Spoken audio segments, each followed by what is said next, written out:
ГСП онлайн. Городские новости сейчас. Суббота, 17:00. Главный корпус УГТУ. В преддверии масштабного песенного праздника в Конгресс-холле концерт. На сцене гости 15-го юбилейного фестиваля авторской песни. Они же барды, они же опытное жюри. Бардовская песня – это, собственно говоря, поющаяся поэзия.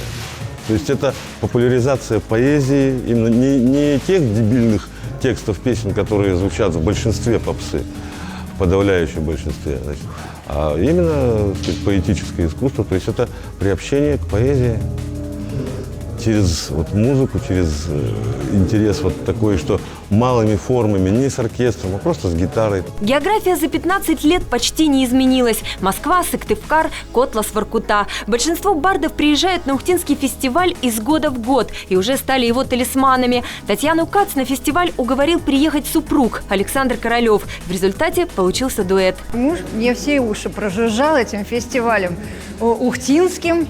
И я просто вырвалась. У нас довольно разные музыкальные вкусы, скажем так.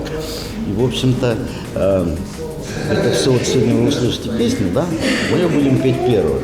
Вот когда я написал эту песню, Танечке наконец-то захотелось подыграть мне ее на скрипке.